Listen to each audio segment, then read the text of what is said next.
जय हिंद मेरे प्यारे छात्रों। मेरे इस YouTube चैनल रिजल्ट गुरु केडी पर आप सभी का स्वागत है। मैं केडी सर आपके सामने लेकर आया हूं सोशल साइंस का पेपर, जिसमें आप भी जानते हैं कि सोशल साइंस का जो विषय कोड है 106, यानी इसमें जितना भी प्रश्न आया है आपको आने वाले संभवतः परीक्षा के लिए हम आपको दिखा रहे हैं। आप अच्छे से सभी प्रश्न का आंसर को याद करिएगा। आपके सामने हम जो पेपर लेकर आए हैं वह ए सेट है, जिसमें से आप ध्यान से पढ़ेंगे। हर चीज दिए देखिए यहाँ पर दिया है। अब हम बिना विलंब के साथ आगे बढ़ते हैं। आइए, यहाँ पर कुछ दिशा निर्देश है। तो आप सभी जानते भी हैं कि परीक्षार्थियों के लिए निर्देश के रूप में रहता है, जिसमें से वह बहुत सारी चीज पर प्रतिबंध लगाया है। तो आप इसको अपना से ध्यान से एक बार पढ़ लीजिएगा। मैं स्लो मोशन में इसको आगे बढ़ा देता हूँ। आइए, बिना हम विलंब किए ये प्रश्न को आगे बढ़ाते हैं। देखिए यहाँ पर शुरू होता है खंड अ या सेक्शन ए, यहाँ पर दिया है खंड अ या सेक्शन ए को जो आपके सामने दिया है। तो आप यहाँ से समझ सकते हैं, कह रहा है कि प्रश्न संख्या 1 से 100 तक के प्रश्न के साथ 4 विकल्प दिए हैं, जिसमें से एक सही है। अपने द्वारा चुने गए सही विकल्प को OMR शीट आपको मिला होगा पर चिन्हित करें। केवल 40 प्रश्नों के ही उत्तर दें। 40 प्रश्न का उत्तर देना है। 80 सवाल होंगे। 20 नंबर आप भी जानते हैं प्रैक्टिकल का है, तो आपको 40 सवाल को बनाना है 80 गो में से गिन कर। आगे कह रहा है, पहला प्रश्न देखिए ध्यान से। कह रहा है कि जर्मनी एवं इटली वर्तमान में किस महादेश में है। जर्मनी एवं इटली वर्तमान में किस महादेश में है आपसे पूछेगा, तो आप भी जानते हैं ये यूरोप में है। जर्मनी और इटली यूरोप में है। कह रहा है कि हिगेल किस देश का दार्शनिक था। हिगेल किस देश का दार्शनिक था। तो हिगेल के बारे में पूछा है कि किस देश के दार्शनिक थे। तो हम आगे की बात कर रहे हैं कि हिगेल किस देश के दार्शनिक थे। अगर आपके सामने सवाल हो तो इसका आंसर आप भी जानते हैं कि ये जर्मनी के थे हिगेल। तीसरा प्रश्न देखिए, कह रहा है कि वियना कांग्रेस कब हुई। तो आप भी जानते हैं वियना कांग्रेस सम्मेलन जो हुई थी 1815 में हुई थी। गैरिबॉडी पेशे से क्या था। तो गैरिबॉडी जो था पेशे से यह एक नाविक था। 4 का डी आंसर सही है। कह रहा है कि हितेरिया फिलाइक एक संस्था थी। हितेरिया फिलाइक एक संस्था थी। 5 नंबर प्रश्न कह रहा है, तो इसका आंसर जो होगा ए होगा। राष्ट्रवादियों की ये संस्था है। जालवेरिन जो थी व्यापारियों की है, तो हिटेरिया फिलाइक एक संस्था थी राष्ट्रवादियों की। भारत में जोकोविन क्लब की स्थापना किसने की। भारत में जोकोविन क्लब की स्थापना किसने की। तो इसका बी सही है, टीपू सुल्तान। इटली के एकीकरण में निम्न में से किसका संबंध नहीं है। इटली के एकीकरण में निम्न में से किसका संबंध नहीं है। कई बार ये 7वां प्रश्न पूछा जा चुका है। सोशल साइंस का ये पेपर है। 7वां नंबर प्रश्न कह रहा है। तो देखिए 7 नंबर का जो आंसर होगा, आप सभी आदमी जानते हैं कि बिस्मार्क जो था इटली का नहीं था। कह रहा है उत्तरी एवं दक्षिणी वियतनाम का एकीकरण कब हुआ। उत्तरी तथा दक्षिणी वियतनाम का एकीकरण कब हुआ। तो इसका आंसर 8 का डी सही है। 1975 में। इटली के एकीकरण में निम्न में किसने योगदान किया था। यानी इटली के एकीकरण जो हुआ उसमें योगदान पूछ रहा है, तो सभी लोग का था। मेजनी का भी था, गैरिबॉडी का भी था और काउंट काबूर का भी था। तो इसमें से डी इसका आंसर आपके सामने सही है। ठीक है, तो हम आगे बढ़ते हैं बिना विलंब किए हुए। 10 नंबर प्रश्न देखिए कि सविनय अवज्ञा आंदोलन के समय भारत के वायसराय कौन थे। सविनय अवज्ञा आंदोलन के समय भारत के वायसराय कौन थे। तो आप भी जानते हैं उस समय लॉर्ड इरविन थे। गांधी जी से समझौता हुआ था, जो गांधी इरविन समझौता या दिल्ली समझौता के नाम से जाना जाता है। इसी से समझौता हुआ। उसके बाद गांधी जी द्वितीय गोलमेज सम्मेलन में भाग लेने के लिए इंग्लैंड गए थे। लाल सेना का गठन किसने किया? लाल सेना का गठन किसने किया? 11 का ए आंसर सही है। 12 नंबर प्रश्न कर रहा है, कम्युनिस्ट मैनिफेस्टो समाजवादी घोषणा पत्र के लेखक कौन थे? कम्युनिस्ट मैनिफेस्टो समाजवादी घोषणा पत्र के लेखक कौन थे? ये 12 नंबर आपके सामने प्रश्न है। तो आप भी जानते हैं कार्ल मार्क्स है, ए इसका आंसर सही है। 13 नंबर का है सवाल कि आर्थिक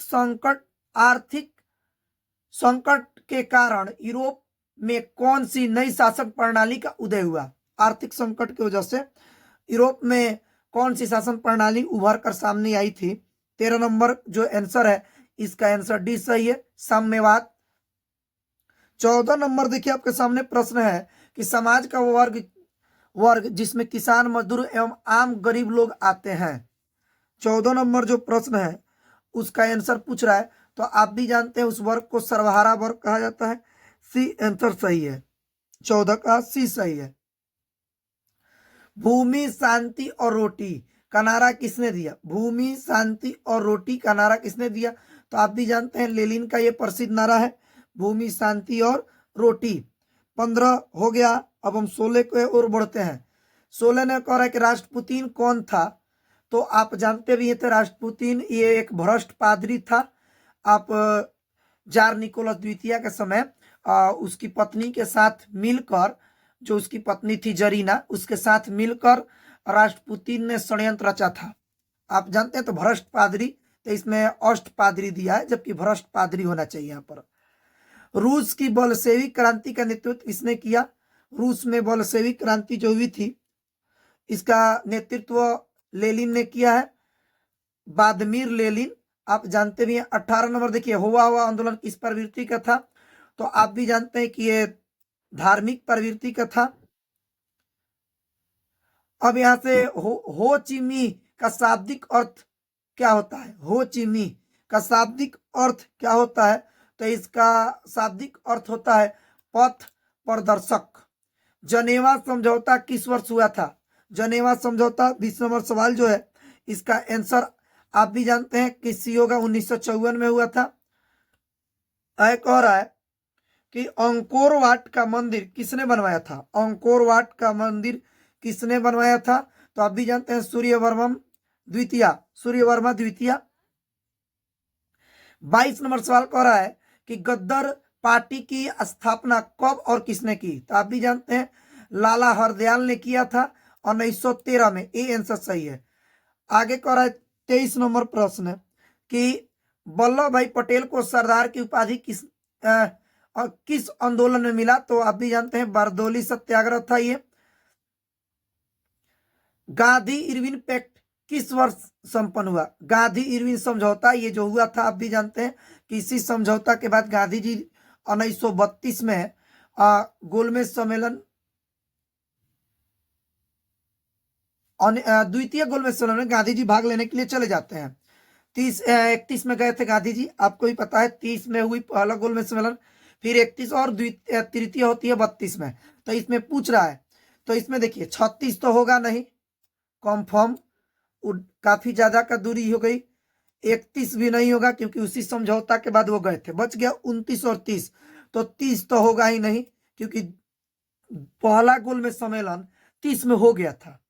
तो उस समय उसके पहले ही ये समझौता हुआ था, यानी 1929 इसका आंसर सही आपके सामने। आगे कह रहा है, यानी इसका आंसर ए सही है। कह रहा है कि 25 नंबर दांडी यात्रा कब शुरू हुआ? दांडी यात्रा की शुरुआत पूछा है। 25 नंबर प्रश्न देखिए आपके सामने है। तो इसका आंसर ए होगा। 12 मार्च 1930 को यह शुरू होता है और गांधी जी 5 अप्रैल को दांडी पहुंचते हैं। 6 अप्रैल को मैंने समुद्र से पानी निकालकर वो वहां पर नमक कानून को तोड़ देते हैं। 26 नंबर नेहरू रिपोर्ट किस वर्ष पारित हुआ? नेहरू रिपोर्ट आप भी जानते हैं, जो साइमन कमीशन भारत आता है तो पंडित मोतीलाल नेहरू के नेतृत्व में एक कहे तो संविधान की तरह रचना की जाती है।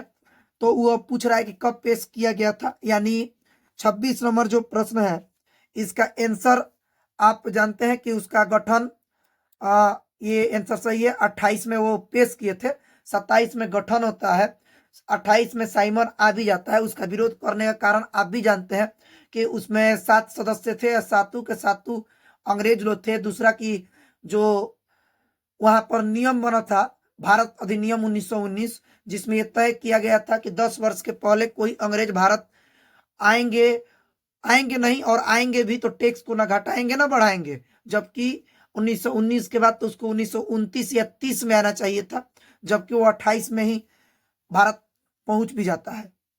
भारत में होम रूल आंदोलन किसने शुरू किया?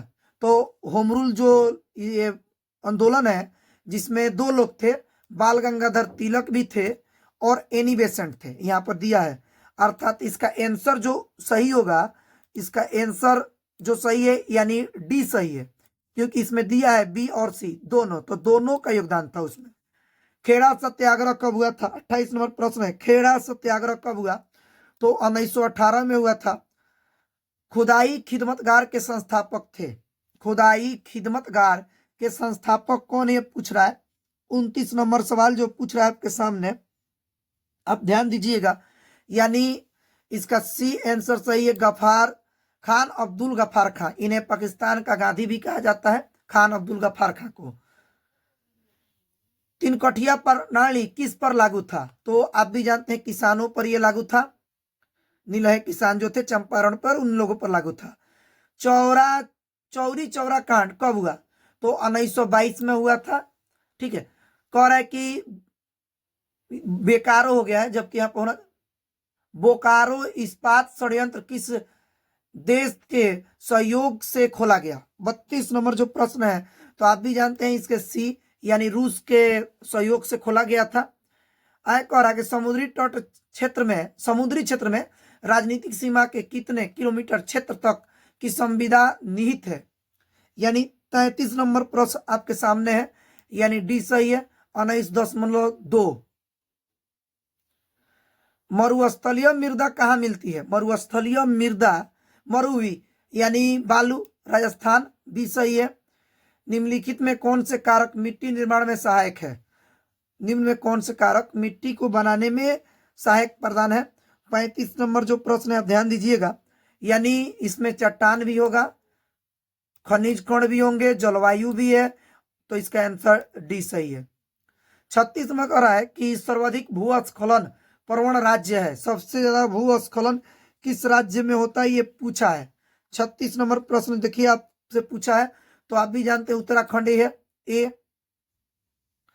कह रहा है कि पूर्वोत्तर राज्य में 188 आदिवासी जिलों में देश के कुल क्षेत्र का कितना प्रतिशत वन है? 188 आदिवासी में कितना वन है ये पूछा है, तो लगभग 80%। 37 का आंसर 37 नंबर जो प्रश्न है, सॉरी, इसका 80% नहीं बल्कि आपके सामने ये देखिए इसका आंसर 60.11% होगा 37 का। 38 कह रहा है कि प्रशासकीय दृष्टि से वनों को कितने भागों में बांटा गया है? प्रशासन के दृष्टि में वन को कितने भागों में बांटा गया है? देखिए 38 नंबर जो पूछा है आपसे, तो इसका आंसर ए होगा, 3 भागों में बांटा गया है। कह रहा है कि मैंग्रोव्स का सबसे अधिक विस्तार है, जो मैंग्रोव वन है उसका विस्तार ये पूछा है 39 नंबर कहां पर है? तो सुंदर वन में है, यानी इसका आंसर ए सही है। 40 नंबर देखिए आप, कह रहा है खनिज संसाधन है, तो कह रहा है पहला ए क्षयशील अनवीकरणीय, तो इसका आंसर सी सही है, ए और बी दोनों। 41 नंबर प्रश्न देखिए, कह रहा है कि कहलगांव तापीय विद्युत केंद्र किस जिला में अवस्थित है? तो ये ए सही है, भागलपुर में है। 42 नंबर देखिए, कैगा परमाणु विद्युत गृह किस राज्य में स्थित है? कैगा परमाणु विद्युत गृह किस राज्य में स्थित है? 42 नंबर आपके सामने जो है इसका आंसर बी है, कर्नाटक में है ये। 43 नंबर आप प्रश्न देखिए, ध्यान से देखिएगा प्रश्न को। 43 कह रहा है कि किस राज्य में भूतापीय ऊर्जा संयंत्र स्थापित है, तो इसका आंसर ए सही है, हिमाचल प्रदेश में है।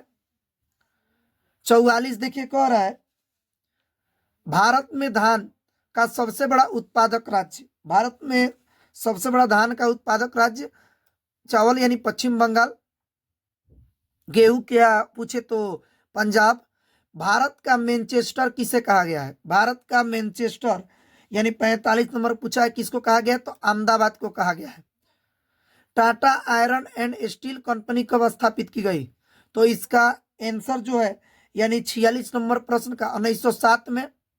भोपाल त्रासदी में किस गैस का रिसाव हुआ था, माने भोपाल गैस त्रासदी जो हुआ था, तो आप भी जानते हैं कार्बन मोनोऑक्साइड निकला था उसमें, सॉरी कार्बन, देखिए भोपाल त्रासदी में दरअसल जो निकला था, मैं इसका आंसर आइडेंटिफाई कर पा रहा हूं, मिथाइल आइसोसाइनाइड यानी सी इसका आंसर सही होना चाहिए। 48 नंबर देख लीजिए, भारत का सबसे छोटा रेलवे क्षेत्र कौन है। आप लोग इसका आंसर कमेंट करेंगे, इसका आंसर हम छोड़ देते हैं, आप लोग बताएंगे कि भारत का सबसे छोटा रेलवे क्षेत्र कौन सा है। ये जो 48 नंबर प्रश्न है आपको हम थोड़ा हिंट्स दे देते हैं, या तो इसका आंसर सी सही है या तो डी। आप इसका 50-50 में बताएंगे कि कितने लोग किसके पक्ष में हैं, तो हम उसके बाद इसका आंसर हम आइडेंटिफाई करेंगे। चलिए 49 नंबर प्रश्न कह रहा है कि बिहार के कितने प्रतिशत क्षेत्र पर कृषि की जाती है। बिहार में 49 नंबर पूछ रहा है कि बिहार में कितने प्रतिशत कृषि क्षेत्र है, यानी 49 नंबर का ए 50% है। बिहार की पहली रेल लाइन निम्नलिखित में कौन सी थी, बिहार की पहली रेल लाइन के बारे में पूछा है, यानी 50 नंबर प्रश्न के जो आंसर है आपके सामने, 50 का जो आंसर है इसका ये 50 नंबर ईस्ट इंडिया रेलवे, 50 का बी सही है। 51 नंबर प्रश्न देखिए, कह रहा है कि पटना हवाई अड्डे का क्या नाम है, तो पटना हवाई अड्डा का नाम सब लोग जानते हैं कि जयप्रकाश अंतर्राष्ट्रीय हवाई अड्डा जेपी के नाम पर रखा गया है, लोकनायक भी उन्हें कहा जाता है। कृषि सुखाड़ होता है, 52 नंबर कह रहा है कृषि सुखाड़ होता है, तो ये इसका सही है, जल के अभाव में। कोसी में बाढ़ आने का क्या कारण है, 53 नंबर कह रहा है कोसी में बाढ़ आने का क्या कारण है, तो अधिक वर्षा। सुदूर संवेदी उपग्रह का प्रयोग किस लिए होता है, सुदूर संवेदी उपग्रह का प्रयोग किस लिए होता है आपके पूछा गया है, तो सबसे पहले दूरसंचार के लिए, ये भी सही है। मौसम विज्ञान के लिए, ये भी सही है। संसाधनों के खोज के लिए, ये भी सही है, अर्थात इसका डी आंसर सही है।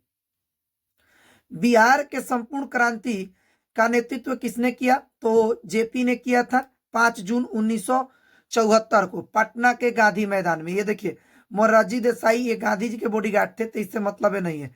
नीतीश कुमार तो वर्तमान मुख्यमंत्री थी, इससे मतलब नहीं है।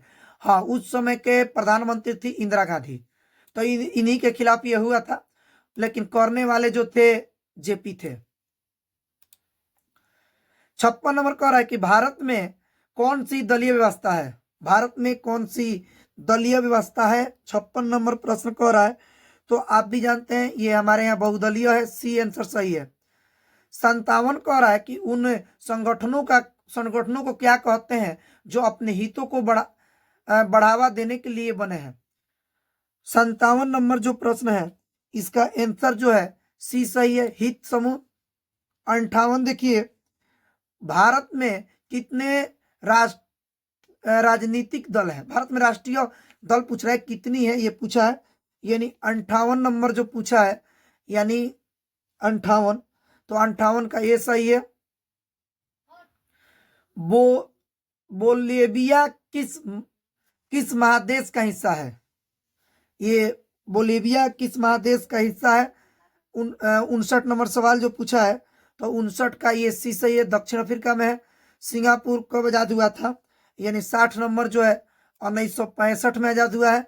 61 नंबर देखिए, म्यांमार में लोकतंत्र की क्या चुनौती है, म्यांमार में लोकतंत्र की क्या चुनौती है, 61 नंबर प्रश्न है।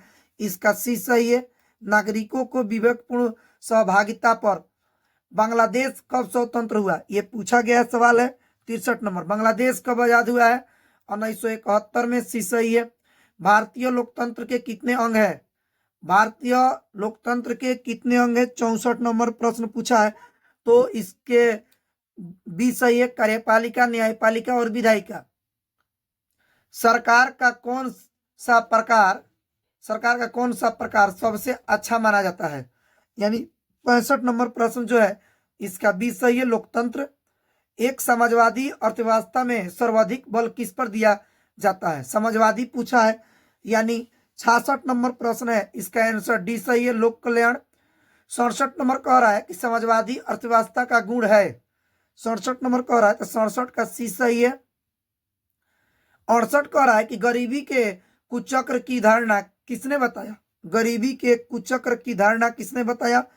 68 नंबर जो पूछा है तो 68 का बी होगा, प्रो मार्शल। भारत में किस राज्य का प्रति व्यक्ति आय सर्वाधिक है? भारत में किस राज्य का प्रति व्यक्ति आय सर्वाधिक है? 69 नंबर जो है, तो 69 का आंसर आप लोग कमेंट करें। एक दो प्रश्न का जवाब आप देंगे, उसके बाद नहीं बता पाएंगे तो हम इसका आंसर बताएंगे, ठीक है।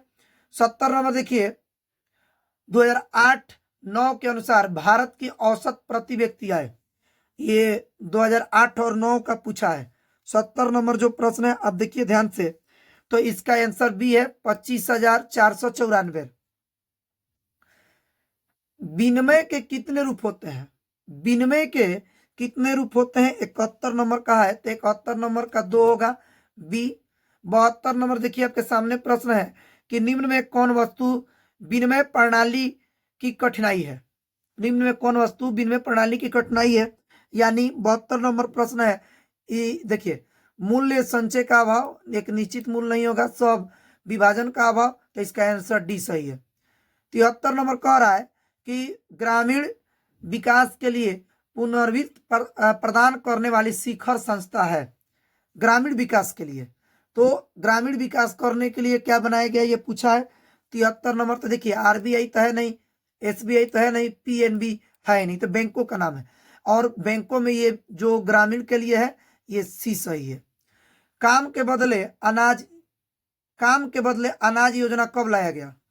काम के बदले अनाज योजना कब लाया गया? यानी 74 नंबर जो आंसर है, 74 प्रश्न का जो है सी, 2004 में।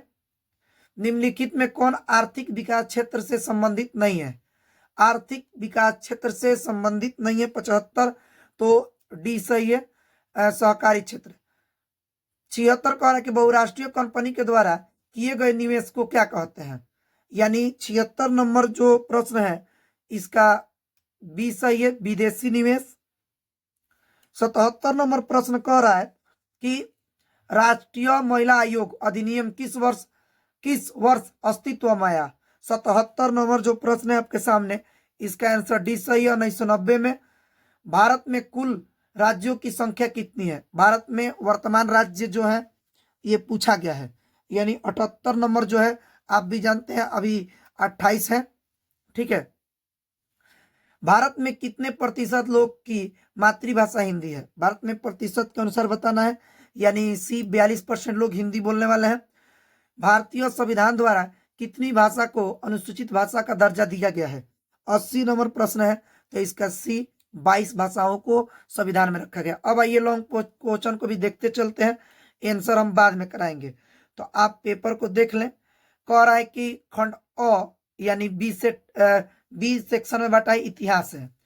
प्रश्न 1 से 6 तक लघु उत्तरीय, जिसमें से 3 प्रश्नों को उत्तर देना है, 6 को में से 3 को आधा बनाएगा। कह रहा है इटली जर्मनी के एकीकरण में ऑस्ट्रिया की भूमिका बताना है, बड़ी महत्वपूर्ण सवाल है। सभी ने अवज्ञा आंदोलन के क्या परिणाम हुए, ये बताना है। 3 नंबर कह रहा है रूसी क्रांति कि नहीं, 2 कारण का वर्णन करना है। औद्योगिकरण से आप क्या समझते हैं, ये बताना है। वियतनाम का विभाजन कब हुआ, ये बताना है। आर्थिक संकट से आप क्या समझते हैं, हो गया ये 3 इसमें से बनाना है। दीर्घोत्तरीय प्रश्न, लॉन्ग आंसर टाइप क्वेश्चन, प्रश्न 7 से 8 तक, यानी दीर्घोत्तरीय किसी में से एक का उत्तर देना है। जर्मनी के एकीकरण में बिस्मार्क की क्या भूमिका थी, ये बार बार पूछा गया है।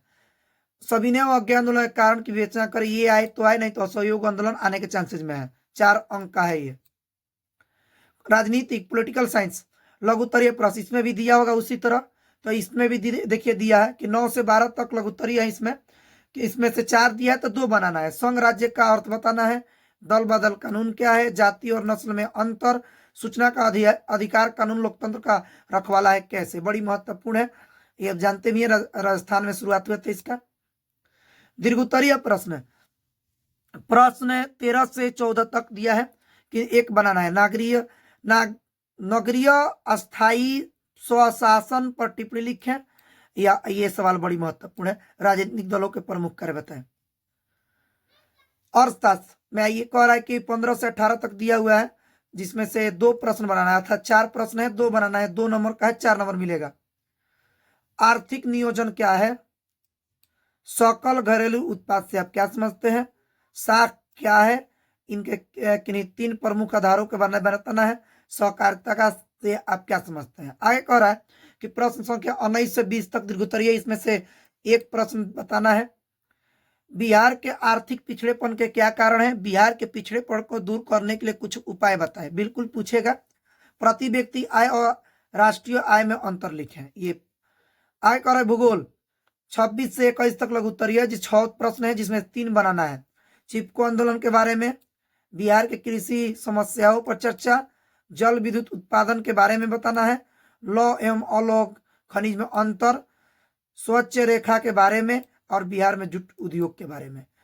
आगे देखिए दीर्घोत्तरीय में कह कृषि बिहार की अर्थव्यवस्था के ऋण है, इस बड़ी महत्वपूर्ण क्वेश्चन है, आप बढ़िया से पढ़िएगा इसको। इसमें से एक कोई बताना है, धात्विक एवं अधात्विक खनिज क्या है, तुलना करना है।